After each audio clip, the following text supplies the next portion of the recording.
Sukir kamu itu udah miskin, suka mencuri lagi. Mengapa hidupku selalu begini, miskin dan selalu dihina? Jangan takut Sukir, aku akan menolongmu. Benarkah kamu bisa menolongku? Bisa membuat aku kaya? Bisa Sukir, asal kamu mau menikah dengan aku. Pemuda yang tak pernah diharapkan. Jika kemiskinan adalah dosa, maka pemuda ini sudah dihukum bahkan sebelum ia mengerti arti hidup. Di lereng desa Watu Ireng yang dingin dan jarang tersentuh kemajuan, hiduplah seorang pemuda bernama Sukir, sosok yang keberadaannya nyaris tak pernah dianggap penting oleh siapapun. Ia tumbuh di tempat yang sunyi, jauh dari gemerlap kota, di mana kabut turun setiap pagi seolah ikut menyelimuti nasib hidupnya yang suram sejak lahir. Rumah Sukir hanyalah gubuk bambu tua yang dindingnya bolong di sana-sini, lantainya tanah, dan atapnya bocor setiap kali hujan turun. Di tempat itulah ia tinggal bersama ibunya yang sakit-sakitan, terbaring lemah tanpa biaya berobat. Setiap malam, Sukir hanya bisa menatap langit-langit rumah sambil bertanya dalam hati, sampai kapan hidup seperti ini harus ia jalani. Sejak kecil, Sukir sudah terbiasa mendengar suara perutnya sendiri yang lapar. Bukan sekali dua kali ia tidur tanpa makan. Dan bukan pula hal asing baginya melihat ibunya berpura-pura kenyang demi menyisakan makanan untuknya. Dalam hidup Sukir, kenyang adalah sesuatu yang jarang datang, sedangkan lapar sudah menjadi teman yang setia. Di desa, Sukir tidak pernah benar-benar diterima. Keberadaannya sering dianggap tidak penting, bahkan merepotkan. Orang-orang memandangnya dengan tatapan merendahkan, seolah kemiskinan adalah kesalahan yang sengaja ia pilih. Tidak ada yang berharap besar padanya, bahkan sebagian yakin hidup Sukir akan berakhir sia-sia seperti ayahnya dulu. Namun di balik tubuh kurus dan pakaian lusuh itu, Sukir menyimpan hati yang masih ingin bertahan. Meski hidup terus menekannya ke bawah, ada satu hal yang belum bisa dunia rampas darinya, keinginannya untuk tetap hidup, walau ia sendiri belum tahu untuk apa dan sampai kapan. Lapar yang menjadi sahabat. Bagi Sukir, rasa lapar bukan musuh, melainkan teman lama yang selalu datang tanpa diundang. Sejak usia belia, Sukir sudah memahami satu kenyataan pahit bahwa hidup tidak pernah menjanjikan apapun padanya. Setiap pagi ia bangun bukan karena alarm, melainkan karena perutnya yang perih menuntut diisi. Namun seringkali, yang bisa ia lakukan hanyalah meneguk air dan menahan rasa lapar itu hingga siang atau bahkan malam. Sukir bekerja apa saja yang bisa ia kerjakan. Memikul kayu, membersihkan kandang, mengangkut hasil panen orang lain, bahkan pekerjaan yang ditolak orang lain pun ia terima tanpa banyak bicara. Upahnya kecil, kadang hanya cukup untuk membeli segenggam beras, namun ia tetap pulang dengan kepala tertunduk dan tangan kotor oleh lumpur. Tak jarang, Sukir pulang ke rumah dengan tangan kosong. Hari-hari seperti itu menjadi yang paling berat. Ia harus berpura-pura kuat di depan ibunya, tersenyum seolah semuanya baik-baik saja, padahal di dalam hatinya ia merasa gagal sebagai anak yang seharusnya melindungi dan menafkahi orang tuanya. Malam hari menjadi waktu paling sunyi bagi Sukir. Saat desa terlelap, ia terjaga memandangi atap rumah yang berlubang, mendengarkan suara angin dan serangga. Dalam diam, ia bertanya pada dirinya sendiri apakah hidupnya akan selalu seperti ini, atau ada hari di mana ia bisa merasakan hidup tanpa rasa lapar dan hinaan. Meski tubuhnya lelah dan jiwanya sering hampir menyerah, Sukir tidak pernah sepenuhnya membenci hidup. Ada tekad kecil yang terus bertahan di dadanya, meski tertutup rasa lapar dan keputusasaan. Tekad itulah yang membuatnya terus bangun setiap pagi, meski dunia seakan tidak pernah menginginkannya ada. Hinaan lebih tajam dari pisau. Kemiskinan bukan hanya membuat hidup sulit, tapi juga membuat orang lain merasa berhak menyakiti tanpa rasa bersalah. Di desa tempat Sukir tinggal, kemiskinan bukan sekadar keadaan, melainkan cap yang melekat seumur hidup. Begitu seseorang dikenal miskin, maka seluruh harga dirinya seolah ikut hilang. Sukir merasakannya setiap hari, lewat tatapan mata warga yang memandangnya bukan sebagai manusia setara, melainkan beban yang keberadaannya hanya pantas dipinggirkan. Setiap kali Sukir lewat, selalu ada bisikan yang sengaja dibuat cukup keras agar ia mendengar. Ada yang menertawakan pakaiannya, ada yang mengejek mimpinya, dan ada pula yang terang-terangan mengatakan bahwa hidup Sukir tidak akan pernah berubah. Kata-kata itu menancap di kepalanya, lebih menyakitkan daripada rasa lapar yang biasa ia tahan. Sukir mencoba diam. Ia belajar menunduk, mempercepat langkah, dan pura-pura tidak mendengar. Namun tidak semua luka bisa diabaikan. Ada kalanya hatinya bergetar, Matanya memanas, dan dadanya sesak menahan emosi. Ia bertanya dalam hati, salah apa dirinya hingga harus menerima perlakuan seperti ini hanya karena miskin. Yang paling menyakitkan bukanlah hinaan orang asing, melainkan kata-kata dari mereka yang pernah ia bantu. Orang-orang yang dulu ia tolong tanpa pamrih, kini ikut berdiri di barisan yang meremehkannya. Seolah kebaikan yang pernah ia lakukan tidak pernah ada nilainya sama sekali. Meski dihina hampir setiap hari, Sukir tidak pernah membalas. Ia memilih diam, bukan karena lemah, melainkan karena takut jika kemarahannya justru membuat segalanya semakin buruk. Namun jauh di dalam hatinya, luka itu menumpuk perlahan, menunggu waktu untuk pecah dan mengubah hidupnya selamanya. Fitnah yang merenggut harga diri. Sekali fitnah dilontarkan, kebenaran seringkali tidak lagi diberi kesempatan untuk bicara. Suatu sore yang kelabu, hidup Sukir berubah dalam sekejap. Tanpa peringatan, namanya disebut-sebut dalam pembicaraan warga sebagai pelaku pencurian uang milik salah satu penduduk desa. Isu itu menyebar cepat, dari mulut ke mulut, hingga akhirnya menjelma menjadi tuduhan yang dianggap sebagai kebenaran, meski tak satu pun memiliki bukti nyata. Sukir dipanggil dan dikelilingi warga. Tatapan yang biasa merendahkan kini berubah menjadi tajam dan penuh kecurigaan. Ia mencoba bertanya, mencoba menjelaskan, namun suaranya tenggelam oleh teriakan dan prasangka. Dalam hitungan menit, ia bukan lagi seorang pemuda miskin, melainkan pencuri di mata mereka semua. Tidak ada yang mau mendengar penjelasannya. Setiap kata yang keluar dari mulut Sukir dianggap sebagai kebohongan. Bahkan ketika air mata mulai jatuh dan suaranya bergetar, mereka tetap bersikeras bahwa orang miskin seperti dirinya pasti tahu bagaimana caranya mencuri. Hari itu, Sukir belajar bahwa kemiskinan bisa menghapus kepercayaan sebelum seseorang sempat membela diri. Yang paling menyakitkan adalah saat orang-orang yang pernah ia tolong ikut mengangguk setuju. Tidak ada satupun yang berdiri membelanya. Tidak ada suara yang mengatakan bahwa Sukir bukan orang jahat. Dalam sekejap, ia merasa sendirian di tengah keramaian, seolah seluruh dunia sepakat untuk menjatuhkannya. Hari itu, Sukir pulang dengan langkah gontai dan hati yang hancur. Bukan karena dituduh mencuri, melainkan karena ia sadar bahwa kejujuran tidak selalu cukup untuk menyelamatkan seseorang yang tidak punya apa-apa. Di dalam dadanya, sesuatu runtuh perlahan, kepercayaan pada manusia. Pergi tanpa tujuan.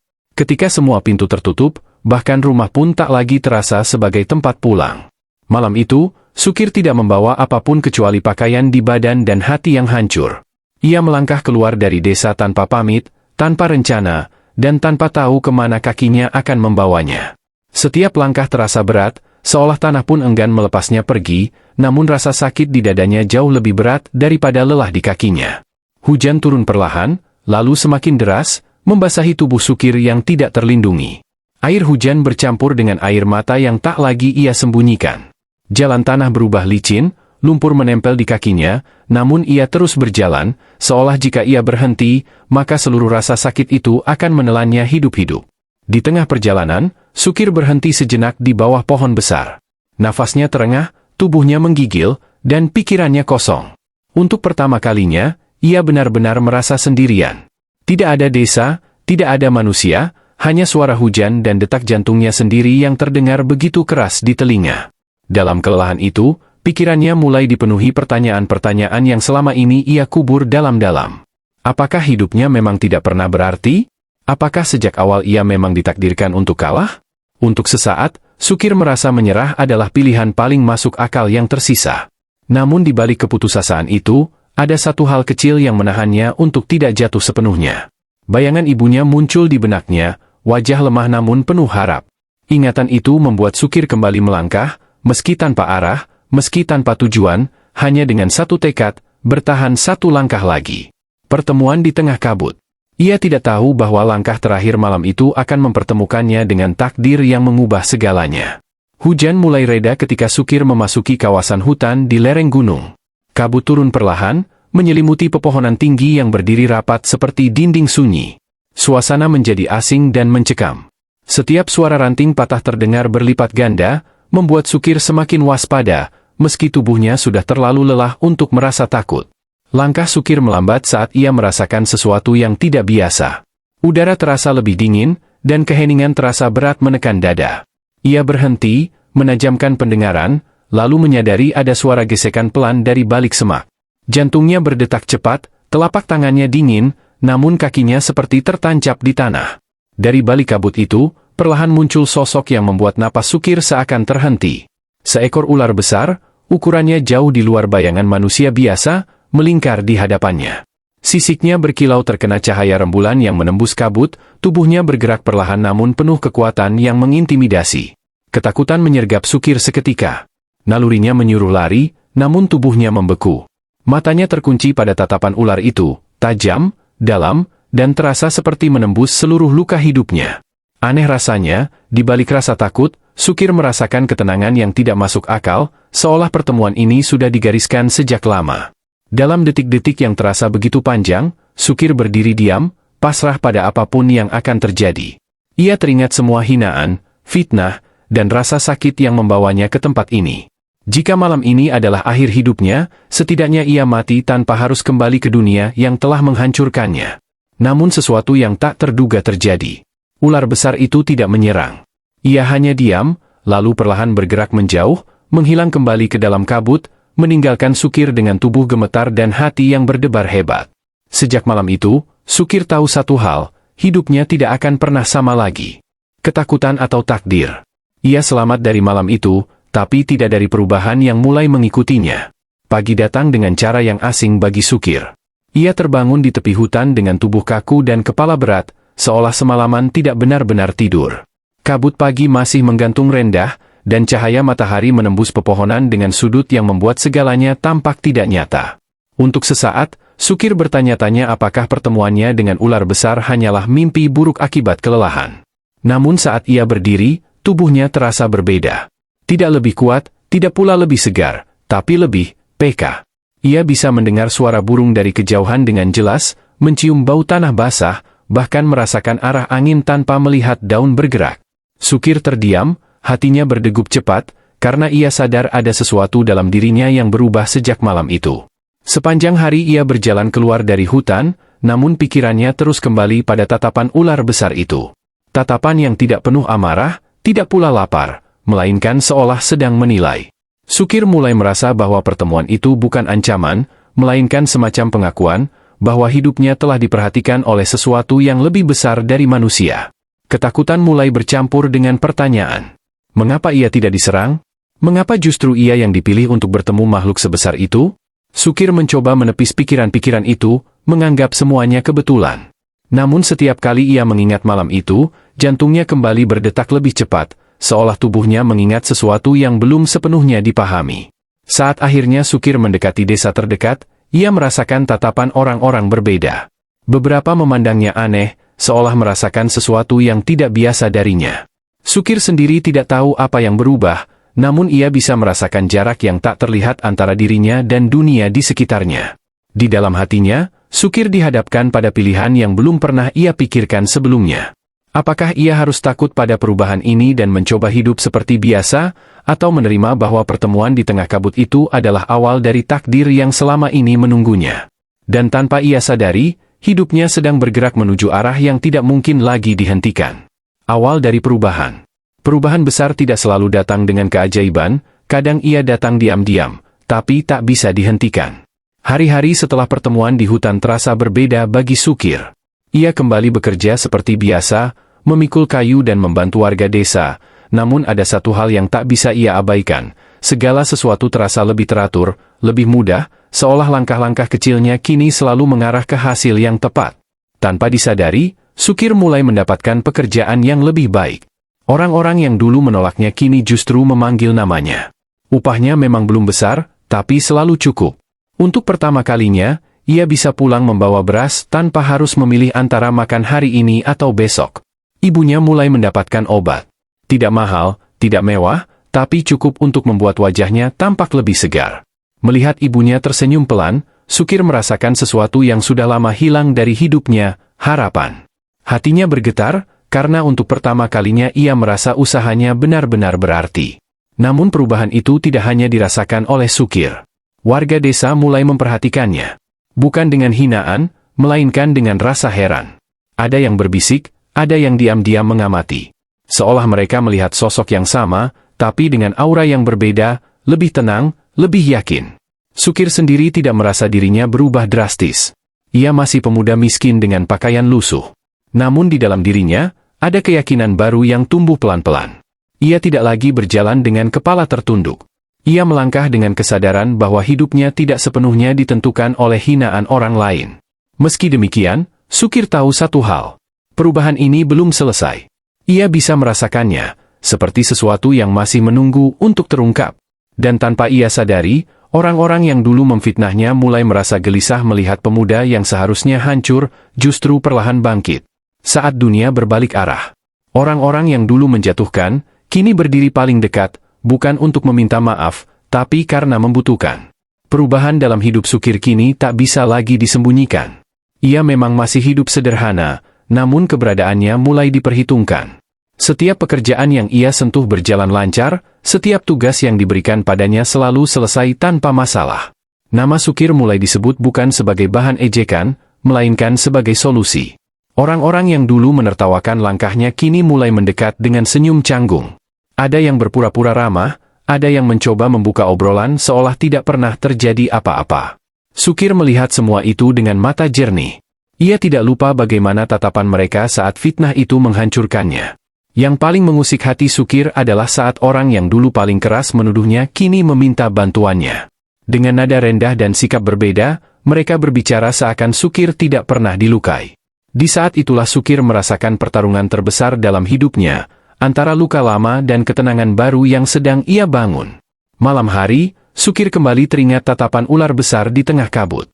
Ia mulai memahami bahwa perubahan ini bukan tentang balas dendam, melainkan tentang pilihan. Ia bisa menggunakan posisinya untuk menjatuhkan balik mereka yang pernah menyakitinya, atau tetap berjalan lurus tanpa mengotori hati yang susah payah ia jaga. Desa yang dulu menolaknya kini bergantung padanya lebih dari yang mereka sadari. Namun Sukir memilih diam. Ia tidak membanggakan diri, tidak pula menuntut pengakuan. Justru sikap itulah yang membuat orang-orang semakin merasa kecil di hadapannya, karena kebaikan yang tenang jauh lebih menampar daripada kemarahan. Sukir sadar, dunia memang bisa berbalik arah, tapi tidak semua orang siap menerima akibatnya.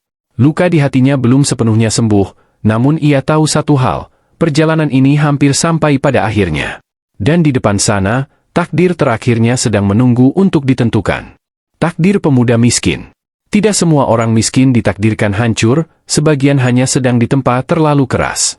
Waktu berjalan, dan hidup Sukir kini berada di tempat yang tidak pernah ia bayangkan sebelumnya. Ia tidak menjadi orang kaya mendadak, tidak pula berubah menjadi sosok yang menakutkan. Namun satu hal jelas, ia tidak lagi menjadi pemuda yang bisa diinjak-injak tanpa suara. Dunia telah memperlakukannya kejam, dan ia memilih membalasnya dengan keteguhan. Desa yang dulu menghinanya kini memandang Sukir dengan cara berbeda. Tidak semua berani meminta maaf, namun sikap mereka berubah. Ada jarak yang tercipta, bukan karena kebencian, melainkan karena rasa segan. Sukir memahami bahwa pengakuan tidak selalu datang dalam bentuk kata-kata. Di dalam dirinya, Sukir berdamai dengan masa lalu. Luka akibat hinaan dan fitnah tidak sepenuhnya hilang, tapi ia berhenti membiarkannya mengendalikan hidupnya. Ia sadar bahwa kekuatan sejati bukanlah saat seseorang bisa membalas, melainkan saat ia mampu melangkah tanpa membawa dendam. Tentang ular besar di tengah kabut, Sukir tidak pernah menceritakannya pada siapapun. Bukan karena takut tidak dipercaya, tetapi karena ia tahu, tidak semua peristiwa diciptakan untuk dijelaskan. Beberapa hanya hadir untuk mengubah arah hidup, lalu menghilang tanpa meninggalkan jejak. Kini Sukir melangkah menjalani hidupnya dengan cara yang sederhana namun utuh. Ia bekerja, merawat ibunya, dan menatap hari esok tanpa rasa takut berlebihan. Ia tidak lagi meminta dunia berlaku adil, karena ia telah belajar berdiri tegak meski dunia tak pernah benar-benar adil. Dan dari kisah Sukir, kita belajar satu hal penting, jangan pernah meremehkan seseorang hanya karena ia miskin. Sebab bisa jadi, orang yang kau hina hari ini sedang berjalan menuju takdir yang tidak pernah kau bayangkan.